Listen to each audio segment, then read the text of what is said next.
জোরে বলুন সুবহানাল্লাহ। আল্লাহ পাক শিখাইছেন কোরআন আল্লাহর পয়গম্বরকে, আর আল্লাহর পয়গম্বর শিখাইছেন কোরআন সাহাবায়ে কেরামদেরকে, সাহাবায়ে কেরাম শিখাইছেন তাবিঈদেরকে, তাবিঈরা শিখাইছেন তাবে তাবিঈনদেরকে, তাবে তাবিঈন শিখাইছেন আম্মা মুস্তাহিদিনদেরকে। এভাবে করে সিনা বা সিনা কোরআন আপনার আমার পর্যন্ত পৌঁছে গেছে। জোরে বলুন সুবহানাল্লাহ। সেই কোরআন আমরা তেলাওয়াত করি। ভাইরা আমার, আল্লাহর পয়গম্বর বললেন মা আনা বিকারি, আমি তো পড়তে জানি না। দেখেন কিভাবে শেখানো হতেছে, কোরআন কিভাবে শিক্ষা দেওয়া হতেছে। হযরত জিবরিল আলাইহিস সালাতু ওয়াস সালাম আল্লাহর পয়গম্বরকে বুকের মধ্যে জড়িয়ে ধরলেন। জোরে বলুন সুবহানাল্লাহ। জিবরিল আলাইহিস সালাম বুকের সঙ্গে জড়িয়ে ধরলেন, কিছু সময় ধরে রেখে তারপরে ছেড়ে দিলেন। ছেড়ে দেওয়ার পরে আবার বললেন ইকরা বিসমি রাব্বিকাল্লাযী খালাক। হে নবী, আপনি পড়ুন আপনার ওই রবের নামে যিনি আপনাকে সৃষ্টি করেছেন, এই রবের নামে আপনি পড়ুন। আল্লাহর পয়গম্বর দ্বিতীয়বার বললেন মা আনা বিকারি, আমি তো কোরআন পড়তে জানি না, আমি পড়তে পারি না। বন্ধুরা আমার, হযরত জিবরিল আলাইহিস সালাতু ওয়াস সালাম আবার বুকের সঙ্গে জড়িয়ে ধরলেন। ওখানে একটা লাল কায়দা উপস্থিত করে নাই, আমপারা উপস্থিত করে নাই, বলেন নাই যে পড়ুন আলিফ, পড়ুন বা তা সা পড়ুন, এভাবে পড়ুন, অথবা নুরানি সিস্টেম তখন শেখার নাই যে আলিফ মিম ত জ ছিল নাকি? ছিল? এভাবে শেখার নাই। কি চমৎকার ভাবে কোরআনের শিক্ষা ব্যবস্থা, কি চমৎকার আর কত সুন্দর। যদি আপনি আমি কোরআনের শিক্ষা ব্যবস্থার মধ্যে সহযোগিতার জন্য চিন্তা করি, পরামর্শ দিই, পা বাড়াই এবং সহযোগিতা করি, তাদের সঙ্গে যারা কোরআন শিক্ষা দেয় তাদের সঙ্গে যদি আমি একটু সঙ্গ দেই, তাহলে ওই কোরআন আল্লাহ রাব্বুল আলামিন যে শিখাইছেন তার বরকত আমি পেয়ে যাব। আমরা কি বরকত পেতে চাই? পেতে চাই। আল্লাহ তাআলা আমাদেরকে এই কোরআনের বরকত নাযিল করুক। জোরে বলি আমিন। এই কোরআনের বরকত পেতে হলে আজও পর্যন্ত আমাদের দেশে এই অবস্থা চলে। কোরআন রমজানুল মুবারক যখন আসবে তখন শুধু কোরআনটা খুলবো আর 11 মাসের কোনো খবর নাই, তার উপরে ময়লা পড়ে একদম সমানে সমান। 11 মাসে কোনো খবর নাই। রমজান মাস আসলে নেকির বস্তা ভরা লাগবে। কষ্ট পাচ্ছেন নাকি? রাগ হচ্ছে? তাহলে আবার না বলে বসেন আপনারা যে তাহলে রমজান মাসেও কি পড়া বাদ দেবো নাকি? 11 মাস তো পড়ি না, রমজান মাসেও বাদ দিয়ে দিই, এরকম চিন্তা করতেছেন নাকি? ভাইরা আমার, কোরআনের জন্য নয়, কোরআন শুধু 1 মাসের জন্য তেলাওয়াতের জন্য নয়, কোরআন শুধু পড়ে সওয়াব কামাই করার জন্য নয়। কোরআন পড়লে অবশ্যই সওয়াব হবে। কোরআন বুঝে পড়ি আর না বুঝে পড়ি, কোরআন তেলাওয়াত করলে সওয়াব হবে, নেকি হবে, এর মধ্যে কোনো সন্দেহ নাই। কোনো সন্দেহ আছে? সন্দেহ আছে? ক্বালা রাসূলুল্লাহ সাল্লাল্লাহু আলাইহি ওয়াসাল্লাম মান ক্বারাআল হারফাম মিন কিতাবিল্লাহি ফালাহু হাসানা। যে ব্যক্তি আল্লাহর কালামের একটি অক্ষর তেলাওয়াত করলো তার জন্য একটি নেকি দেওয়া হলো। ওয়াল হাসানাতু বিআশরি আমসালিহা। আল্লাহ পাক বলেন তেলাওয়াতকারীর মানসিকতার দিকে লক্ষ্য করে আমি আল্লাহ রাব্বুল আলামিন ওই এক নেকিকে আমি 10 গুণে বৃদ্ধি করে দিয়ে থাকি। জোরে বলুন সুবহানাল্লাহ। বন্ধুগণ, এরপরে আল্লাহর নবী বলেন লা কুলু আলিফ লাম মিম হরফুন। আমি এটা বলি নাই যে আলিফ লাম মিম এই 3 অক্ষর মিলে একটা হরফ, এটা বলি নাই। বরং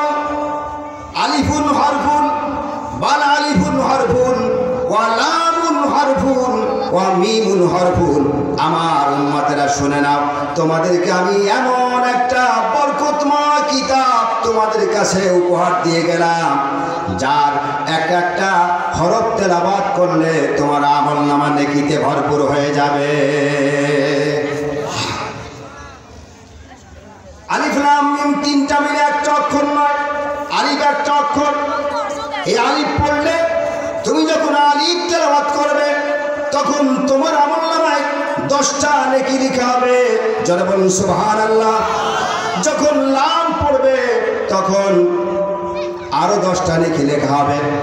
যখন মিম পড়বে তখন তোমার আমলনামায় আরো 10টা নেকি বৃদ্ধি করে দেওয়া হবে। আল্লাহ রাসূল বলেছেন আলিফ লাম মিম। বোঝার চেষ্টা করি। আমাদের সমাজের এক শ্রেণীর মানুষ আমরা বলে থাকি কোরআন না বুঝে পড়লে সওয়াব হয় না। আল্লাহর নবী এমন 3টি অক্ষরের কথা বলেছেন যেই অক্ষরের অর্থ বোঝা যায় না। লক্ষ্য করেছেন? যে অক্ষরের অর্থ বোঝা যায় না, যে অক্ষরের অর্থ কেউ জানে না, তার দ্বারা ইঙ্গিত করা হয়েছে যে কোরআনের আয়াত, কোরআনের শব্দ, কোরআনের অক্ষর বুঝে পড়ুক আর না বুঝে পড়ুক, পড়লেই তার মধ্যে কি আছে? সওয়াব আছে। কিন্তু আমরা যদি এই কোরআনের মধ্যে আলিফ লাম মিম আইন সিন কফ হা মিম ত হা এগুলো কয়েকটা জায়গায় আছে, আর সব জায়গায় তো আল্লাহ পাক কি করেছেন? বাক্য দিয়েছেন, আয়াত দিয়েছেন। তার মধ্যে কিছু আয়াত হলো স্পষ্ট, যা আল্লাহ পাকের হুকুমগুলি সুন্দর করে বাস্তবায়ন করার জন্য আল্লাহ পাক বুঝাবার ব্যবস্থা করেছেন, এভাবেই নাযিল করেছেন। আর কিছু আয়াত এটা বুঝার চেষ্টা করলেও সমস্যা আছে। কিন্তু আমরা এইটাই বুঝে নিয়েছি কোরআন শুধু তেলাওয়াতি করব, সব দরকার। কিন্তু কোরআন যে ব্যক্তি জীবন, পারিবারিক জীবন, সামাজিক জীবন, অর্থনৈতিক জীবন, রাষ্ট্রীয় জীবন, সব জায়গাতে কোরআন বাস্তবায়ন করা ছাড়া এই জাতির কল্যাণ আসতে পারে না। কি বলেন ঠিক কিনা? দেখেছেন কোরআনের সবচাইতে বড় বিরোধী যারা? আমেরিকা, খ্রিস্টান, ইহুদি, মুশরিক। কি বলেন ঠিক কিনা? এরা সব থেকে বড় বিরোধীরা কোরআন বিদ্বেষী, কোরআনের দুশ্মনেরা। এই কোরআনের দুশ্মন তারা মনে করলো এই কোরআন যারা পড়ে আমাদের কথা মানতে চায় না, আমরা পৃথিবীর সুপ্রিম পাওয়ার, আমাদেরকে তোয়াক্কা করতে চায় না, তাদেরকে এই দুনিয়ার থেকে নিশ্চিহ্ন করে দেওয়া লাগবে। এই উদ্দেশ্য নিয়ে প্যালেস্টাইনে মুসলমানদেরকে নির্বিচারে আক্রমণ করে হত্যা করে দিতেছে, খুন করতেছে। বাচ্চা শিশুদেরকে যারা কোনো অপরাধ করে না, আজও পর্যন্ত তাদের কোনো গুনাহ নাই, তাদেরকে দুনিয়ার থেকে বিদায় করে দিতেছে। ঘরের অবলা নারী ঘরের মধ্যে থাকে, পর্দার সাথে থাকে, তাদেরকেও বরদাস্ত করতে পারে না। নেতানিয়াহু, নেতা না জুতোর ফিতা। কি বলে ঠিক কিনা? এটা নেতা না জুতোর ফিতা। এই আমেরিকা তার সমস্ত অস্ত্র অর্থ দিয়ে আপনার ইসরায়েলের নেতানিয়াহুকে সহযোগিতা করতেছে। এই প্যালেস্টাইনের মুসলমানদেরকে খতম করে দাও, বাইতুল মুকাদ্দাসকে দখল করো।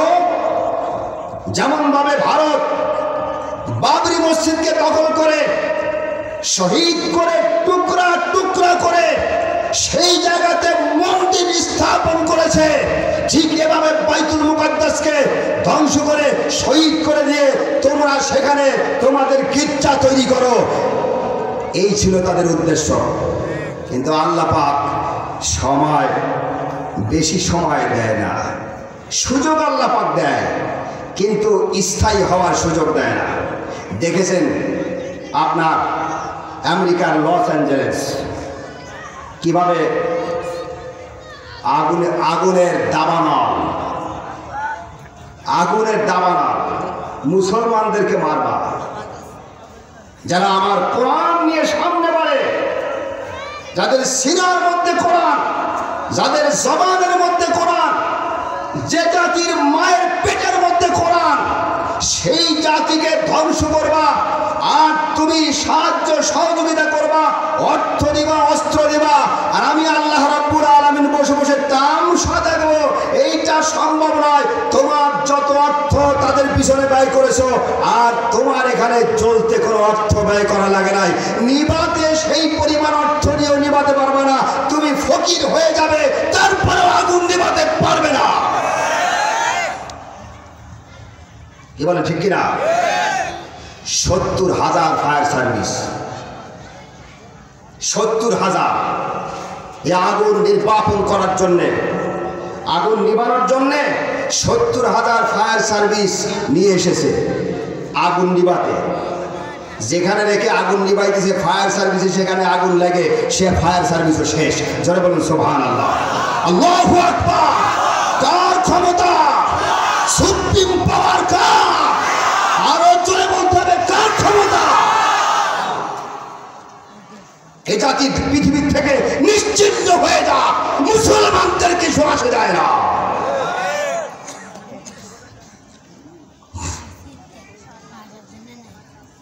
আমার নবীকে তারা জুলুম, নির্যাতন, অত্যাচার করতে কুণ্ঠিত বোধ করে না। সাহাবায়ে কেরামদেরকে সুস্থ থাকতে দেয় না। আর এখন সেই জালেম গোষ্ঠী বর্তমানে মুসলমানদের উপরে জুলুম, অত্যাচার, নিপীড়ন, নির্যাতন করতেছে। আল্লাহ পাক তুমি তাদেরকে সমুচিত জবাব দিয়ে দাও। কিন্তু আশ্চর্যের বিষয় হলো, যেই এলাকার মধ্যে দাবানল, আগুনের দাবানল, সেই এলাকার মুসলমানদের ঘরগুলো পড়ে না। আল্লাহু আকবার। মুসলমানের ঘর পড়ে না। তোমাদের মতো কপাল পোড়া নিকৃষ্ট পৃথিবীর মধ্যে জানোয়ার প্রকৃতির মানুষ তোমাদের ঘর পড়ে ধ্বংস হয়ে যাক, মুসলমান আমরা খুশি হব।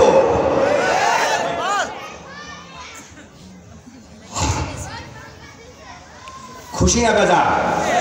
খুশি না বেজা? তাদের যে আগুন চলতেছে আমরা খুশি না বেজা?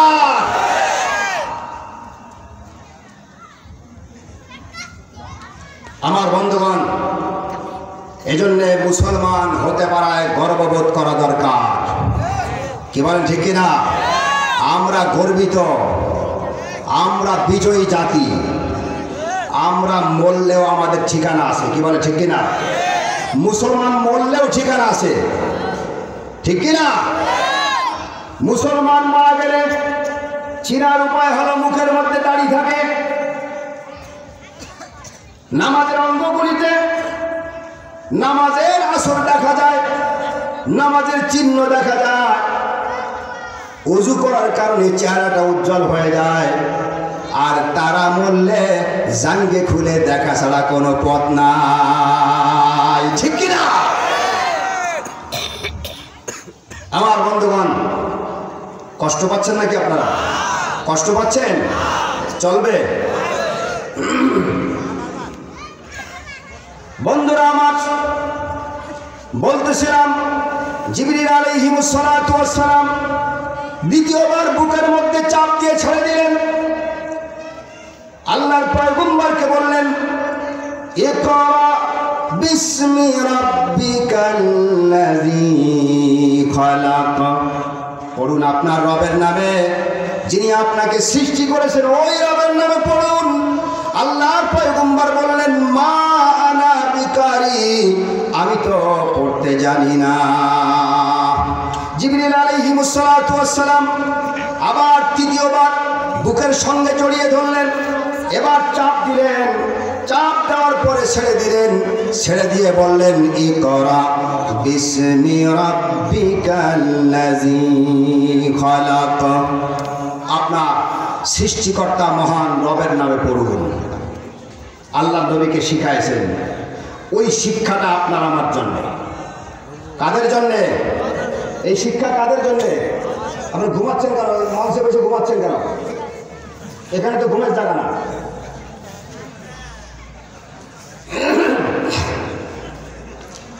যখন দিনই আলোচনা হয় তখন আল্লাহ পাকের রহমতের বাড়ি বর্ষণ হয়, ঘুম এসে যায়। দেখেন না মসজিদে গেলে জুমার দিন ইমাম সাহেব খতিব সাহেব আলোচনা করতে থাকে, আর কিছু কিছু মানুষ আস্তে করে ঘুমায় যায়। মন দেল ভালো তো, এই জন্য ওখানে গেলে নিশ্চিন্তে মনে একবারে ঘুমায় যায়। ভাইরা আমার, এবার আল্লাহর পয়গম্বর পড়তেছেন ইকরা বিসমি রাব্বিকাল্লাযী খালাক। পড়া শিখে গেছেন না? আলিফ বা পড়েছেন নাকি? আলিফ মিম তজা পড়েছেন নাকি? নামাজের দোয়া পড়েছেন নাকি? জিবরাইল শিখাইছে এভাবে। কিন্তু আপনি আমি তো নবী না, নবী তো আর দুনিয়াতে আসবে না। আনা খাতামুন নাবিয়্যিন লা নাবিয়্যা বাদি, আমি হলাম সর্বশেষ নবী, আমার পরে আর কোন নবী আসবে না। নবীর সিঁড়ি, নবীর দরজা বন্ধ হয়ে গেছে। জোরে বলুন সুবহানাল্লাহ। আমরা কোন নবীর উম্মত? শেষ নবীর উম্মত। কোন নবীর উম্মত? শেষ নবীর উম্মত। এই শেষ নবীর উম্মত হতে পারায় আমরা খুশি না বেজা? আর কোন নবী যদি আমাদের কাছে দাবিদার হয় যে আমি অমুক নবী তমুক নবী, এরকম কি আমরা বিশ্বাস করব নাকি সাইজ করব? বিশ্বাস করব না সাইজ করব? এরকম যদি কেউ দাবিদার হয়, জানি আমরা আমার দেশে বিচার হবে না, আমার দেশেই বিচার হবে না, কোনদিন হবে না। হতে পারে যদি অ্যাসেম্বলিতে কোরআন সুন্নাহর শাসন ব্যবস্থা কায়েম হয়, তখনই একমাত্র দেশের মধ্যে সঠিক বিচার হবে, মাসেদার বিচার হওয়া সম্ভব নয়। তখন এর বিচার করবে জনগণ। কি বলে ঠিক কিনা? তখন এই কথা বলতে পারবো না আইন হাতে তুলে নিও না। কিসের আইন? আইন চলবে কোরআন দিয়ে, আইন চলবে, অন্য কোনো আইন মানি না। একমত? একমত আপনারা? যদি না মানতে পারেন, এখানে কোরআনের মাহফিল কেন? কোরআনের মাহফিল কেন? কি সভাপতি সাহেব, যদি মানতে না পারি, সমাজ যদি এভাবে তৈরি করতে না পারি, তাহলে কোরআনের মাহফিল দিয়ে লাভ কি?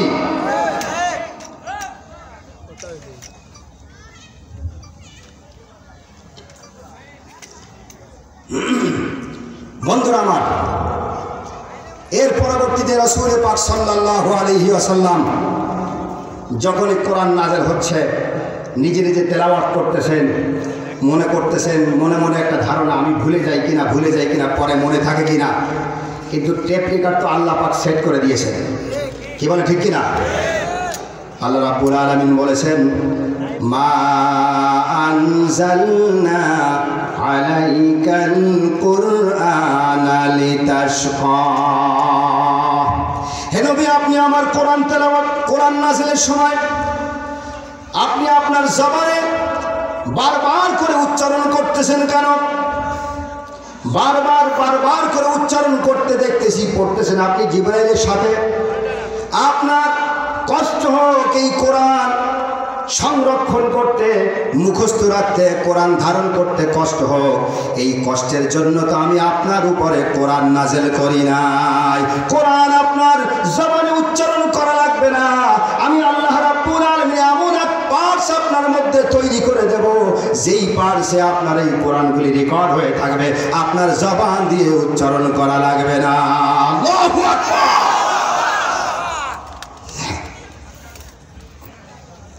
কোরআন আমরা বুঝি নাই, কোরআন কি জিনিস এটা আমরা মনে করি একটা কিতাব, অন্য একটা বইয়ের মতো। এই জন্য সকালবেলা একটু তেলাওয়াত করে আমার কোনো মুরব্বী বাবাজিরা, তারপরে আমার মায়েরা কেউ আছে এরকম তেলাওয়াত করে রেখে দেয়। কিন্তু আসলে কোরআন কি বলে? কোরআন বলে যে আল্লাহর হুকুমাত,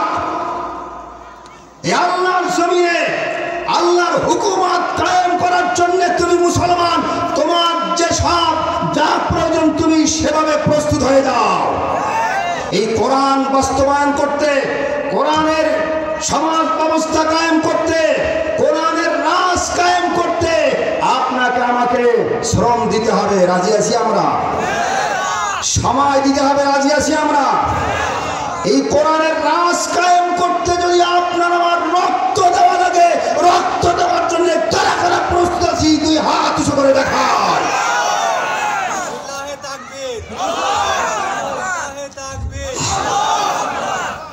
হাত নামায় আলহামদুলিল্লাহ।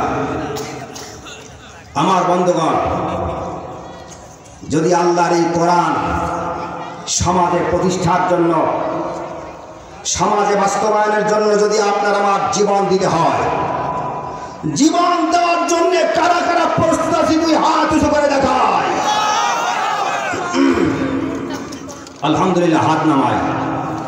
আমার এই মঞ্চে যে সমস্ত মুরব্বীরা আছে সবাই দেখতেছে, স্বয়ং আল্লাহ পাক সাক্ষী হতেছে। আল্লাহ পাকের সঙ্গে 2 নম্বরই করবেন নাকি? আমার সাথে করতে পারেন 2 নম্বরই। আমি আজকে এখানে কিছু সময় আলোচনা করে চলে যাব, আর হয়তো দেখতেও পারি, নাও দেখতে পারি, আমার সঙ্গে দেখা হতেও পারে, না বেঁচে থাকলে হয়তো দেখা হতে পারে। কি বলে, ঠিক কিনা? কিন্তু আল্লাহ পাকের চোখ তো ফাঁকি দেওয়া যাবে না। ফাঁকি দেওয়া যাবে? এই কোরআন বাস্তবায়ন করার জন্যে আমরা এখন কি ওয়াদা করলাম? যে সময় দেব, শ্রম দেব, অর্থ দেব না। কি বলেন? কারা কারা অর্থ দেব রাজি আছি? দেখি হাত ওঠাই, দেখি। এরা হাত আস্তে আস্তে উঠায়, আস্তে আস্তে উঠায়। আল্লাহু আকবার। আল্লাহ তুমি সবাইকে হিম্মত বাড়ায় দাও। আমার বন্ধুগণ, রাসূল পাক সাল্লাল্লাহু আলাইহি ওয়াসাল্লাম হঠাৎ করে নতুন একটা বিষয় না, যা কোনোদিন ঘটে নাই, গানে হীরার মধ্যে একা একা আল্লাহর ধ্যানে মগ্ন ছিলেন, কোনোদিন হয় নাই। আজকে আশ্চর্য একটা বিষয় দেখা দিল। এটা ভয় পাওয়ার বিষয় না, এটা মানসিকভাবে সৃষ্টিগতভাবে একটা ভয় মানুষের মধ্যে থাকে, অথবা একটা অস্থিরতা আসতে পারে। বাইরে আমার গর্ত থেকে এবার বের হয়ে আসলেন, গুহা থেকে। বিশ্বনবী মুহাম্মদ রাসূলুল্লাহ সাল্লাল্লাহু আলাইহি ওয়াসাল্লাম হীরা গুহা থেকে বের হয়ে আসতেছেন। রাসূল পাক সাল্লাল্লাহু আলাইহি ওয়াসাল্লাম মানসিকভাবে একটু ভীত সন্ত্রস্ত হয়ে পড়েছেন। আল্লাহ রাব্বুল আলামিন সান্ত্বনা দেওয়ার জন্য সাথে সাথে তার ব্যবস্থা করেছেন। সাল্লামাত জারুয়াদিন ইজরাআত ইয়া নবী আল্লাহি ক্বালাত তাস্তাহিন, ইয়া নবী আল্লাহি ক্বালাত তাস্তাহিন। বন্ধুরা আমার, আল্লাহর নবী গর্ত থেকে বের হয়েছেন, সামনের দিকে বাড়ির দিকে হাঁটতেছেন, হুজরার দিকে হাঁটতেছেন আল্লাহর পয়গম্বর। এবার ডান দিক থেকে সালামের শব্দ ভেসে আসতেছে, আল্লাহু আকবার। কোনো মানুষ নাই, কোনো মানুষের উপস্থিতি নাই। ডান দিক থেকে সালাম আসে, সাল্লামাত জারুয়াদিন ইজরাআত ইয়া নবী আল্লাহি ক্বালাত তাস্তাহিন, ইয়া নবী আল্লাহি ক্বালাত তাস্তাহিন। ডান দিক থেকে পাথরগুলি আছে, এই পাথরগুলি আল্লাহর পয়গম্বরকে সালাম দিতেছে, আসসালামু আলাইকা আইয়ুহান নাবিয়্যু ওয়া রাহমাতুল্লাহি ওয়া বারাকাতুহু। পাথরে সালাম দেয়, আমরা দেই না। কি সালামের আমল আছে? সালামের আমল কি আছে? নতুন কোনো মানুষ দেখলে, অপরিচিত কাউকে দেখলে, বা আমার বাড়িতে কোনো মেহমান আসলে তাকে সালাম দেই। আমার সমাজে, আমার পরিবারে এই যে সালামের আমলের দরকার বেশি। সালাম অর্থ আল্লাহর পক্ষ থেকে শান্তির আহ্বান করা। কি বলে, ঠিক কিনা? তো আমি যদি আমার স্ত্রীকে সালাম দেই, গুনাহ হবে? গুনাহ হবে? আমি যদি না দেই, স্ত্রী কোনোদিন দেবে? শিখবে কোত্থেকে? আমি দিলেই তো শিখবে। আমি যদি না দিই, আমার সন্তান কি সালাম দেওয়া শিখবে? শিখবে না। এখন সন্তানকে বাবা যে বলে, হুজুর একটু আদব কায়দা শিখাই দিন, মাদ্রাসায় দিলাম তো, বাসায় যে সালাম টালাম দেয় না। আমি তো কোনোদিন দেই না। আমি যে বাবা, আমি তো কোনোদিন দেই নাই। আমি হুজুরকে এসে বলতেছি একটু সালাম টালাম দেয়, জানো, সালাম কালামের একটু আদব কায়দা শিখাই দিন। বাবাজিরা কষ্ট পায় না।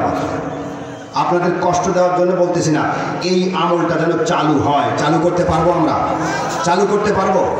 এই যে আপনাদের পাশে আজকে যে মাদ্রাসার উদ্যোগে এই মাহফিলের ব্যবস্থা করা হয়েছে, আমরা যে উস্তাদের কাছে আমরা বলি না, শিক্ষকের কাছে বলি না এরকম যে আদব কাদা শিখায় দিয়ে বলি না, আমরা কিসের দাবিতে বলি? আমি কি করি কিনা, এই আমলটা আমার মধ্যে আছে কিনা, এ আমার স্ত্রীর মধ্যে আমল আছে কিনা, সন্তানের বাবার মুখে সালাম উচ্চারণ হয় কিনা, সন্তানের মায়ের মুখে সালাম উচ্চারণ হয় কিনা, মেয়ে আর ছেলে শিখবে কোত্থেকে? প্রথম তো শিক্ষার বিদ্যালয় তো আমার ঘর, প্রথম শিক্ষক হলো সন্তানের মা। কি বলে ঠিক কিনা? আমরা করি এগুলো নাই, কোত্থেকে আসবে? কষ্ট পাচ্ছেন আপনারা? রাগ হবেন না, মেহরবানি করে রাগ হবেন না। পরিবেশটাকে যা আমরা উন্নত করি, চাইতেছি সবাই কোরআনী শাসন ব্যবস্থা কায়েম হোক, কিন্তু আমল যদি না আসে আপনার আমার পরিবারে, ব্যক্তি জীবনে, রাষ্ট্রীয় জীবনে, তাহলে কি সম্ভব হবে?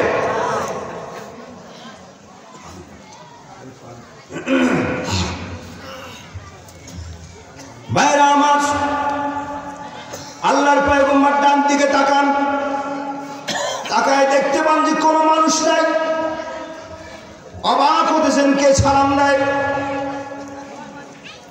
সালাম যাকে দেওয়া হয় সে তো নিশ্চয়ই সম্মানী ব্যক্তি না, যাকে সালাম দেওয়া হয়। কিন্তু এই আমল চালু করার জন্যে যে বয়স্ক সে ছোটকে সালাম দিবে, এইটা হলো স্নেহ। আর যে ছোট সে বয়স্ক ব্যক্তিকে সালাম দিবে, এটা হলো সম্মান। প্রথম সম্মান হলো এটা। বলেন, সালামের পরিবেশ যদি চালু হয়ে যায়, কেউ কাউকে অপমান করতে পারবে? প্রত্যেকে সালাম দিল, তার জন্য দোয়া করলো, আল্লাহ পাকের রহমত নাযিল হলো। এখানে তো অন্যায় কোনো কিছু ঘটা সম্ভব না, শয়তান এসেও কি করবেন, এখানে জায়গা পাবে না। ভাইরা আমার, আল্লাহর নবী এবার হাঁটতেছেন, সামনের দিকে হাঁটতেছেন। উঠতেছেন কেন আপনারা? উঠাউঠি করতেছেন কেন? মাঝখান থেকে কোনো লোক ওঠা যাবে না, চুপচাপ করে বসতে হবে, একদম চুপ করে বসতে হবে। অল্প সময় কথা বলবো। ভাইরা আমার, বাম দিকে তাকালেন, বাম পাশ থেকে আওয়াজ আসতেছে, পাথরগুলিতে সালাম দিতেছে, আসসালামু আলাইকা ইয়া রাসূলুল্লাহ। হে রাসূল, আপনার প্রতি সালাম। রাসূল আরো অবাক হতেছেন, ডাইনেও কেউ নাই, বামেও কেউ নাই, পিছন থেকে সালামের আওয়াজ আসতেছে। ঘুরে পিছনে তাকালেন, পিছনেও কেউ নাই। সামনের থেকে সালামের আওয়াজ আসতেছে, সামনের দিকে লক্ষ্য করেন, কেউ নাই, কিন্তু সালাম কিসে দেয়? আল্লাহর পয়গম্বর আরো অবাক হলেন, ঘরে চলে গেলেন। আম্মা জান খাদিজা রাদিয়াল্লাহু আনহার কাছে গিয়ে বললেন, খাদিজা, আমার অবস্থা তো এরকম, আমাকে জাম্মিলুনি খাদিজা, আমাকে কম্বল দিয়ে ঢেকে দাও, আমার শরীরের মধ্যে কেমন লাগতেছে, আমার কাছে আশ্চর্য কিছু মনে হতেছে। মা খাদিজা রাদিয়াল্লাহু আনহা আল্লাহর পয়গম্বরকে সান্ত্বনা দিলেন, দুশ্চিন্তার কোনো কারণ নাই, ভয় পাওয়ার কোনো কারণ নাই, আল্লাহ রাব্বুল আলামিন আপনাকে ধ্বংস করবে না। জোরে বলুন সুবহানাল্লাহ। স্ত্রী কেমনভাবে সহযোগিতা করতেছেন, কেমনভাবে সাহায্য করতেছেন, মনোবল বাড়ায় দিতেছেন। ভাইরা আমার, এই কোরআনের ক্লাসের মধ্যে বসেছি, আর কোরআনের প্রতিষ্ঠান করতেছেন আপনারা। প্রতিষ্ঠানকে আমি নিয়ে যাব নাকি আপনাদের? এই আপনাদের এলাকার ছেলেরা কোরআন শিখবে নাকি? এই প্রতিষ্ঠানকে দাঁড় করাবার জন্য, এই প্রতিষ্ঠানকে সহযোগিতা করার জন্য আমরা সকলে তৈরি আছি তো? আমরা সকলে তৈরি আছি। সর্বপ্রথম আমি আপনাদের কাছে চাইব, এই প্রতিষ্ঠানে আপনার ছেলে, আপনার নাতিপুতি, আপনার মেয়ের ঘরের ছেলে মেয়ে, এখানে যারা থাকে আশেপাশে, তাদেরকে দিতে হবে। এরকম দেওয়ার জন্য কারা কারা তৈরি আছে, একটু হাত জায়গায় দেখাই। আহা, কয়জন উঠল? 1 2 3 4 5 6 7 8 9 10 11 12 13 14 15 16 20 জন ধরেন। এখানে মানুষ আসি কমপক্ষে 1000, মানুষের হাত উঠলো কয়টা? 20টা। আমরা কোরআনের রাজ কায়েম করতে চাই। আমি তা বলি না, তাহলে সন্তান চেয়েছি, আমি সন্তানকে মাদ্রাসায় দেওয়ার জন্য বলেছি। আমি কিভাবে কোরআন সমাজে বাস্তবায়ন হবে, কিভাবে আমার সংসদেও কোরআন নিতে চান, কিভাবে সম্ভব? কথা বোঝেন না আমার? আপনার সন্তানকে কোরআন শিখাতে হবে, আপনার ছেলেকে কোরআন শিখাতে হবে, ছেলের মেয়েকে কোরআন শিখাতে হবে, মেয়ের সন্তানদেরকে কোরআন শিখাতে হবে। এই জন্য কারা কারা তৈরি আছে, তুই হাত উঁচু করে দেখায়। নারাজ চলবে, নারাজ চলবে। আল কোরআনের আলো, আল কোরআনের আলো, নারাজ চলবে। হাত নামায় আলহামদুলিল্লাহ। আল্লাহ তাআলা যেন কবুল করে, সবাইকে জোরে বলি আমিন। কোরআন না শিখাইলে উপায় নাই। ডান্ডা বেড়ি নিয়ে বসে আছে, ডান্ডা বেড়ি নিয়ে বসে আছে। কোরআন না শিখাইলে উপায় নাই। আজকে এখানে